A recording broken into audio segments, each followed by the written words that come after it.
In today's show, we're exploring optical illusions and ways to bring a little magic to your garden, all right after this.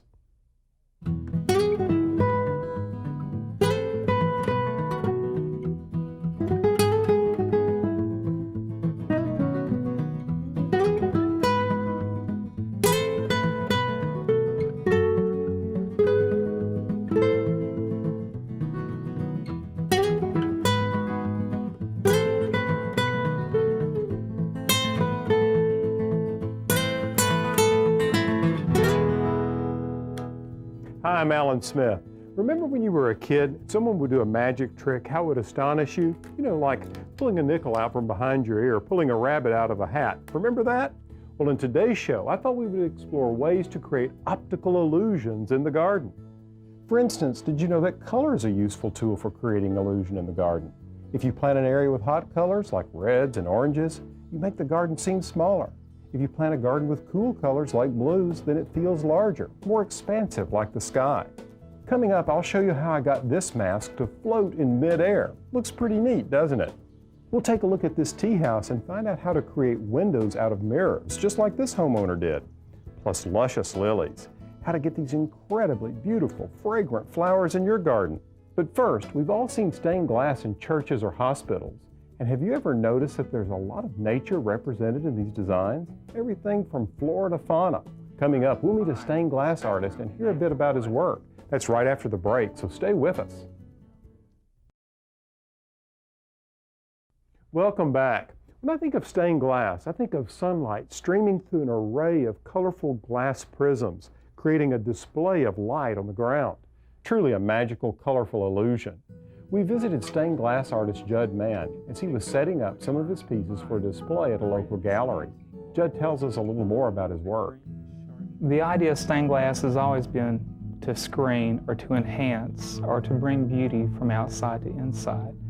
Stained glass will let the colors dance on the floor when the light shines through it.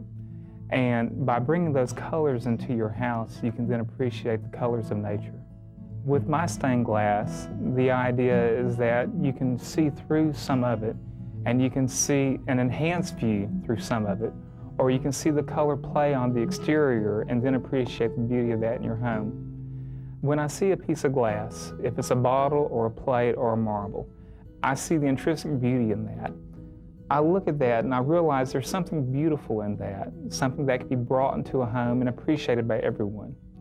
Glass is a way of bringing nature inside, of creating an optical illusion of the garden in your own house. For many, stained glass is a unique way to bring the sunny outdoors inside. If you really think about it, it's an amazing craft. It requires a certain artistic sensibility along with precision and skill. You know, glass itself is just a combination of, well, it's sand and fire. But have you ever thought about how you get colored glass?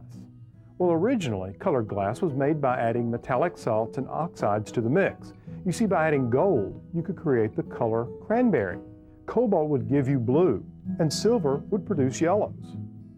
While the origin of the first stained glass windows are lost to history, it's safe to say that the technique probably came from making jewelry and mosaics.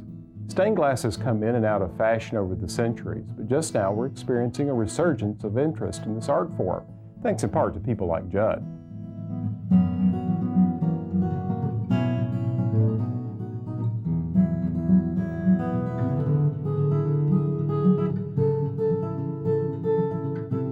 Now, while we're on the subject of art, I want to point out one other thing. I think containers are a great way to bring art into the garden. These days, some of these containers you can find in garden centers, they look like works of art. In the past, the finishes that you could find were really basically just terracotta, like this little rooster. But today you can find these with these gorgeous glazes. Just look at this one. It's really multicolored, quite a range of blue, turquoise, and green. Now these pots are glazed at a very high temperature, and you can see, well, the colors are outstanding. Just take a look at this one. It's in shades of almost red, but it's more of a brown tobacco color. A great way to bring a touch of art into your garden. When I create a container combination to use as a focal point, choosing the right container is as important as choosing the right colors in the plants. You see, sometimes you want the containers to fade into the background. Other times, like with these fondue pots, you really want the colors to pop. When it comes to creating illusion in the garden, there's one plant color that really works for me, and that's white. At night, it is so iridescent. It's perfect as it reflects moonlight. Now, these lilies I picked up at a local florist, but I grow lots of lilies in my garden for this very reason. Not only do they illuminate at night, they're incredibly fragrant. If you want to create a dramatic arrangement that doesn't take a lot of work, it's very simple. Just get one color of lily, like this beautiful white Casa Blanca Oriental lily, and arrange them in one big tall vase like this. But a couple of things you want to keep in mind. The pollen of lilies will stain fabrics, so you want to be really careful. What I like to do in arranging them, if it's going to be close to clothing or upholstery, remove the stamens like this. You can just clip them out with a pair of scissors or just pull them off like so. Now, if you happen to get some on your clothes, the best way to remove it is not to rub it in, but to take a piece of tape, masking tape or just Scotch tape, and just touch it like this and lift the pollen out. That's the best way to get rid of it. Coming up, a room with a view, or is it? Creating windows in the garden, right after this. Okay, so maybe I've gone a little tacky on you, but I had to show off a few garden whimsies, gnomes and pink flamingos. These colorful characters are found in gardens from coast to coast and actually have incredible histories. You can read more about them on my website. Now today I want to explore another object for the garden, and that's the gazing ball. You see, gazing balls have their roots in European gardens. During the 1300s, Venice became known for its objects made from blown glass, objects like the gazing ball. It was in the 15th century when a priest called these spheres of light. But just like the gnomes, the gazing ball didn't become popular until the Victorians got a hold of it. Now, they considered these to be symbols of prosperity and good luck. To have them in your garden, well, it brought good fortune. Another name for the gazing ball is the witch's ball. Now, the reason for this name is it was believed that this ball would actually keep witches away from your garden. Because you see, a witch can't bear to see her own reflection. Now, gazing balls aren't the only mirrors found in gardens. Looking glasses have been incorporated into gardens for at least the last 2 centuries as a way to bring light into dark corners or to fool the eye into thinking there's more space or depth. I love the way my friend Rebecca Thompson uses mirrors in her tea house to give the illusion of a window. I think every garden should have more than one destination, and I think one of the destinations should be a place to sit, a covered place to sit. So I designed the tea house to serve that purpose.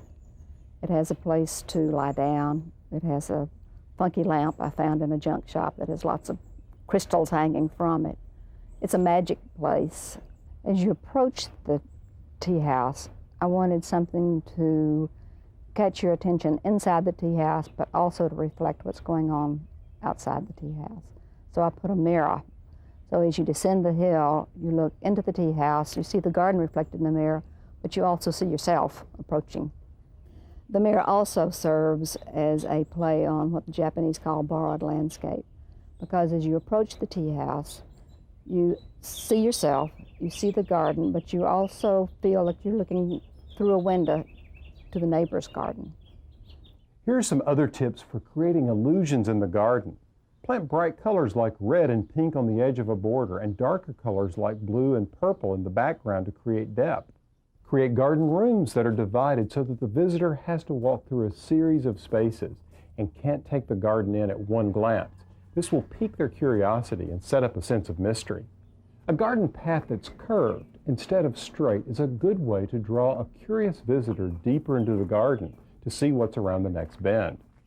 One of the most interesting garden illusions is age. Take these Corinthian columns, for instance. They look as if they've been a part of the gardens at the Washington National Arboretum for ages, but in fact, they only found a home here in the 1980s. You see, these columns were originally part of the East Portico of the Capitol in 1828. But when the Capitol dome was completed, it was much larger than the original plan, so the columns were out of scale. This reuse of architectural fragments reminds me of a garden in Carmel, California, where the owner has used odds and ends of elements to create a new garden that feels ancient. As you can see, water adds to the mystery here because you can't see its source, but you can hear it throughout all the areas. They say a good magician never reveals his secrets. Well, I'm not a magician. So when we come back, I'll show you how to suspend this mask in midair. Then later, are these kids eating dirt? We'll come clean with a recipe for fun, so stay with us. Hi, welcome back. In today's show, we're talking about optical illusions, from the way color can alter our perception to the way mirrors can bring light and depth into the garden.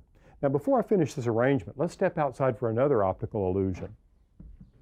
By now, you're probably wondering how you can add a little fun and whimsy to your own garden home.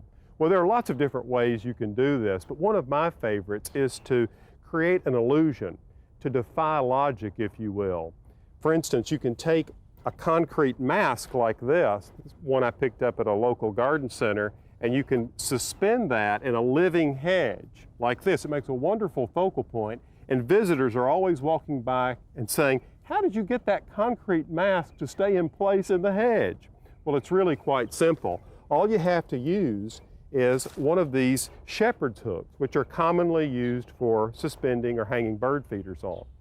Now, the tricky part is getting this hook inside the hedge. You just have to have patience and ease it in there. The idea is that you don't want to see the hook at all. Now, with the hook positioned in the hedge, it's just time to hang the mask, and I've just tied a wire on the back, as you can see here, and it just simply hooks on like that. When you select your mask or plaque, make sure it's lightweight. It'll hang better on the hedge. This Allen's Mailbox segment is brought to you by Western Red Cedar Lumber Association. Real cedar, there is no substitute. On the web at realcedar.org. Okay, now it's time to answer some viewer mail. Today we have a question from Susanna in Billings. She writes, "In your shows, you have so many nice garden pieces. How can I get that same look on a budget?" Well, Susanna, what you're seeing is actually another illusion. You see, I didn't spend a mint on garden ornament. In fact, much of what I have I've collected over 20 years, and some of it's hand-me-downs. Now, some of these things have come from antique shops, but most have come from flea markets or secondhand shops. And I guess the real secret is knowing what to look for. For instance, an antique stone piece might cost several $100s. But to get a similar look, you could pick up a concrete imitation and age it using some simple tools. Just make a solution of 50-50 water-soluble paint and water. Then just slop it on with a brush. When it comes to the color, the grungier the hue, the better. I like to use gray greens or taupes. You may even want to use two slightly contrasting colors.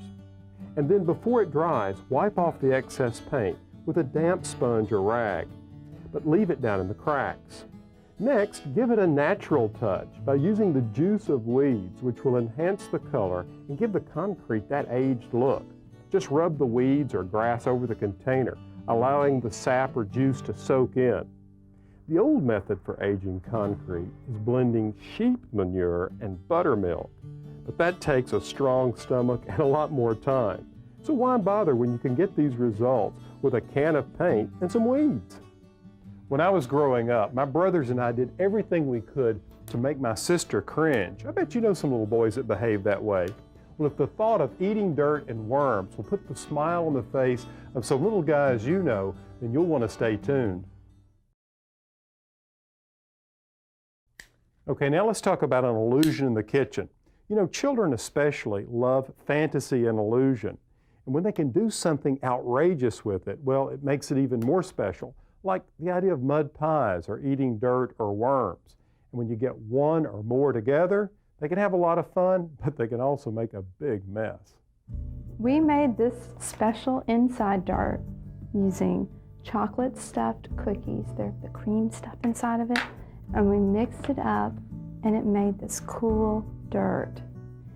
And we're going to make a recipe today called Dirt and, Erin, will you show us what our secret ingredient is? Dirt and worms. That's really cool, isn't it? Yeah. It looks yummy. Okay, so let me tell you how to put this together.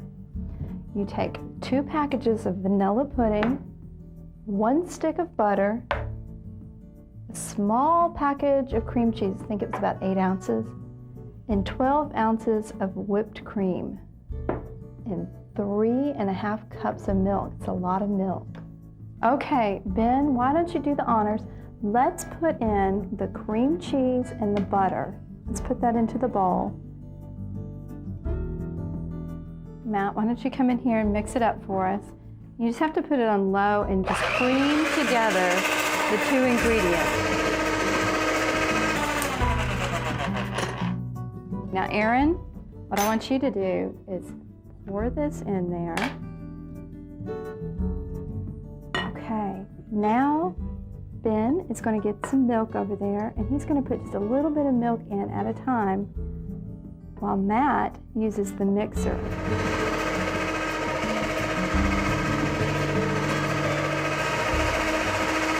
Okay. Good job. All right, the next thing is the whipped cream. And we're just going to dump in all of this whipped cream right in the middle, just a big glob. You guys ever eaten out of flower pots before? No. No, are you sure? Okay. Well, what we've done here, you can see, in the bottom of the flower pots, when you have plants in there, they need drainage, so there's a hole in the bottom. But since we're going to put pudding in there, we don't want it to run out. So we've just taken a little piece of aluminum foil and covered up the hole. Okay, so are you guys ready to make your own dirt and worm flower pots?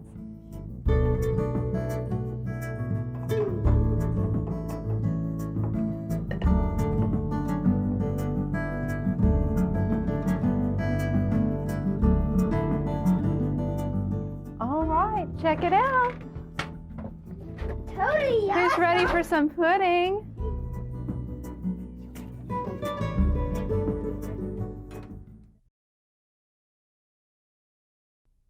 Now, wasn't that creative?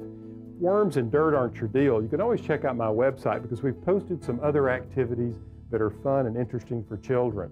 Well, that's it on illusions in today's show. For my last trick, we'll watch the gardener disappear. Wow, that was easier than I thought. From the garden, I'm Alan Smith. Okay, guys, you can let me out now. Guys, this isn't funny anymore. Guys.